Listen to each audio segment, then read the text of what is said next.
Coucou tout le monde. Alors aujourd'hui vidéo spéciale puisque on va parler de bande dessinée. Ça ne m'arrive pas souvent parce que je ne suis pas fan de la bande dessinée. Il y en a certaines qui me font waouh, mais en temps normal c'est pas ce que je préfère le plus. J'en achète très peu parce que ça coûte un peu plus cher qu'un roman. Et puis sinon quand j'ai envie d'en lire, et ben, je fais comme tout le monde, je vais à la FNAC, je m'assois dans un coin et je les lis. Bref, j'ai travaillé au laboratoire de Paris cette semaine, donc du coup j'ai pris plus souvent le métro que le RER, et donc je suis tombée sur une affiche pour une bande dessinée qui m'a tout de suite flashé, on va dire, puisque c'était un joli dessin d'une petite fille assise sur un tigre, et le titre c'est Nine, donc je vais vous la montrer, voilà. Donc je sais pas si vous avez bien vu le tigre, mais c'est ça moi qui m'a attiré tout de suite parce que le dessin du tigre est très beau et puis il y avait ce petit papillon dans un coin. Donc il s'agit de Nine. La ligne noire c'est le premier tome. Dans le métro c'est écrit la fille du métro. Donc on comprend tout de suite que ça parle de métro, je l'ai dit 3 fois en moins d'une minute.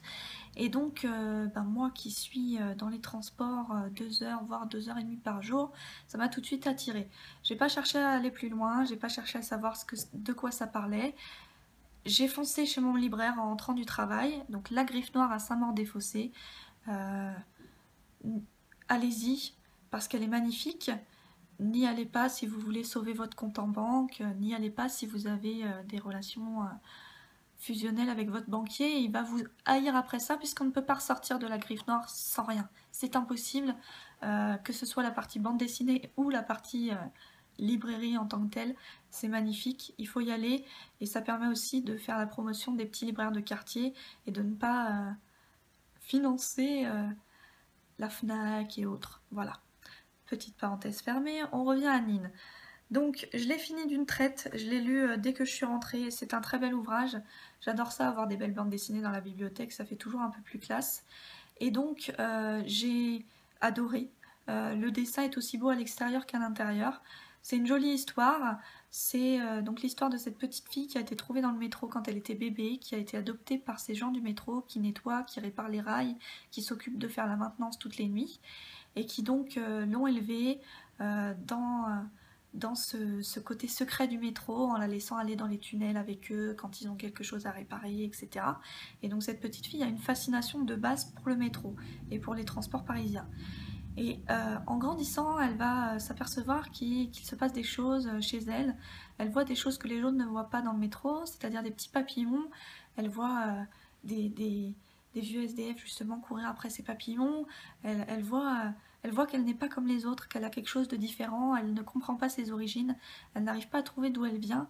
Et donc elle va se poser tout un tas de questions. Et donc elle va tomber sur une de ses amies qui va l'emmener chez un monsieur qui connaît lui aussi très bien le métro puisqu'il a une fascination pour ce métro, pour les plaques de métro, pour l'histoire du métro.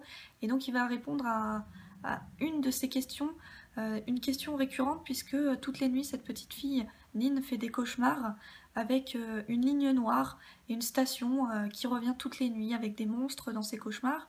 Et donc lui, ce monsieur-là, va lui répondre et va lui dire que cette ligne noire, elle a bien existé. Elle est fermée maintenant puisqu'il s'est passé des choses bizarres, des accidents, des disparitions. Et donc, bien évidemment, elle va chercher à comprendre et à en savoir plus. Donc elle va voler la carte de cet ancien métro avec la ligne noire chez ce monsieur. Et comme toutes les petites filles, elle va aller contre l'ordre de ses tontons, comme elle les appelle. Elle va se précipiter pour trouver cette ligne noire. Il va lui arriver un accident dans cette ligne noire puisqu'elle va la trouver et c'est un tigre qui va la sauver, un tigre que un de ses SDF lui a donné, mais à la base c'était un tigre en papier, c'était un origami. Et donc ça, déjà ça, moi j'ai trouvé ça très mignon et très poétique puisque c'est un tigre de papier qui va lui sauver la vie et qui se transforme en vrai tigre. C'est un peu retour à l'enfance puisque moi j'ai toujours cru quand j'étais petite que les affiches que j'avais sur mes murs, la nuit se réveillaient et sortaient justement de ce cadre de papier pour me protéger de mes cauchemars.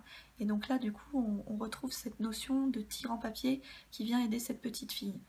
Après, j'ai eu aussi quand j'ai vu cet origami qui se transforme en, en, en protecteur, en vrai tigre poilu et si beau, j'ai pensé à ma copine Claudie qui actuellement est dans les origamis et qui fait plein de grues pour son mariage. Alors coucou Claudie, c'est pour toi aussi. Si tu veux, je te ferai un tigre pour te protéger, il n'y a pas de problème. Puis je te fais des bisous. On en revient à la bande dessinée. Ce côté féerique, j'ai adoré. Le côté des papillons aussi, ces fameux petits papillons que elle voit et pas les autres. En fait, le vieux monsieur qui va l'aider dans la bande dessinée va lui expliquer que ces papillons, en fait, ce sont les pensées des voyageurs du métro. Je pense que vous comme moi, si vous êtes parisien ou si vous prenez les transports dans des autres grandes villes, dans le métro en particulier, vous avez cette face que vous prenez quand vous êtes dans les transports. Moi, dans les transports, faut pas se leurrer, je suis pas souriante, hein. Il y a beaucoup de gens qui sont un peu saoulants, il y en a beaucoup qui veulent vous parler. Moi, j'ai pas envie. Donc, je mets mes écouteurs, je prends ma face métro et je la quitte que quand j'arrive chez moi ou quand j'arrive au travail. Et ben, je pense que tout le monde est un peu pareil. Et donc, quand on est avec cette face métro et nos écouteurs dans les oreilles, on pense à d'autres choses. On oublie des choses parfois, on oublie qu'il faut qu'on aille chercher le pain, on oublie nos rêves de la nuit, on pense à tout ça et en fait les petits papillons ce sont nos pensées, celles qu'on oublie, qui s'échappent de notre tête et qui ensuite vont vagabonder dans le métro parisien. Et donc ça j'ai adoré parce que c'est une jolie allégorie, c'est poétique et tout se mélange, le dessin qui est beau, le tigre qui est beau, les papillons, le métro parisien, les stations que j'ai reconnues, les stations... ce secret du métro parisien, ce mystère qui entoure les fameuses stations cachées. Il y a quelques années, il y avait eu un événement dans le métro pour la sortie de Prometheus. Ils avaient fait justement entre deux stations sur la ligne 3, une station cachée où justement on voyait un décor de Prometheus. Et c'était fascinant parce qu'on était plongé dans le noir et d'un seul coup on se retrouvait sur une planète avec des cratères, etc. C'était joli. Et donc moi j'adore ça, le métro oui, c'est chiant d'être dans les transports, c'est long, il y a des problèmes, mais c'est aussi un trajet où moi ça me permet de lire, où ça permet aussi de se laisser vagabonder ses pensées, etc. Donc j'ai adoré cette bande dessinée, j'ai flashé sur les dessins, j'ai flashé sur l'histoire, du coup je suis contente de l'avoir acheté. 14,90 parce que c'est un album qui est assez épais pour une bande dessinée quand même. Là c'est une première édition, donc du coup il y a un cahier graphique à la fin avec toutes les explications sur les dessins, etc. Et puis comme d'hab hein, pour les bandes dessinées, c'est toujours ce qui me frustre un peu aussi et qui m'empêche d'en acheter, c'est que c'est un tome 1, il n'y a pas de fin. J'attends le tome 2, j'espère qu'il va sortir bientôt. Voilà pour Nin. Comme je vous disais, la griffe noire c'est le mal, donc du coup je suis pas ressortie qu'avec Nin. J'ai aussi acheté ce que je voulais acheter depuis bien longtemps, c'est-à-dire la bande dessinée Seul. J'ai acheté l'intégrale de Seul. Donc là on est toujours dans le domaine de l'enfance, c'est-à-dire que c'est l'histoire, je ne sais pas si vous connaissez, ça fait un petit moment que c'est sorti. J'avais pas voulu l'acheter parce que comme je vous ai dit, ça me frustre de ne pas avoir de fin. Là, j'ai acheté l'intégrale du cycle 1, donc du coup j'en ai 5, donc j'en ai pour un moment et je serai peut-être moins frustrée quand ça sera fini. Donc c'est l'histoire d'enfants qui se retrouvent sans parents, donc tous les parents ont disparu de la Terre, et donc ils vont devoir se regrouper, faire face au danger, trouver de la nourriture, et apprendre à survivre sans leurs parents, et un peu d'un côté, je pense que c'est, je ne l'ai pas encore lu, c'est l'allégorie du passage de l'enfance à l'adulte. Donc on verra ce que ça donne. Ça me fait penser à Walking Dead, mes versions enfants. Donc du coup, moi qui suis fan de Walking Dead, j'ai acheté et c'est un bon compromis parce que je l'ai payé 35 €. Alors oui, c'est cher, mais il y en a 5 dedans. Donc au final, c'est moins cher que les 10 € par album. Et donc on fait une économie de 15 €. Voilà, je pense que j'ai assez parlé. Je vous souhaite un très bon week-end. Toujours merci à vous d'être présents sur le blog. J'avance petit à petit, je modifie le format des choses. Peut-être que je ne vais parler des livres qu'en vidéo, je ne sais pas encore. Et l'été et autres cuisine, etc. Je vais faire ça plutôt en écrit. Oui, je ne poste pas beaucoup, mais toujours j'ai énormément de travail.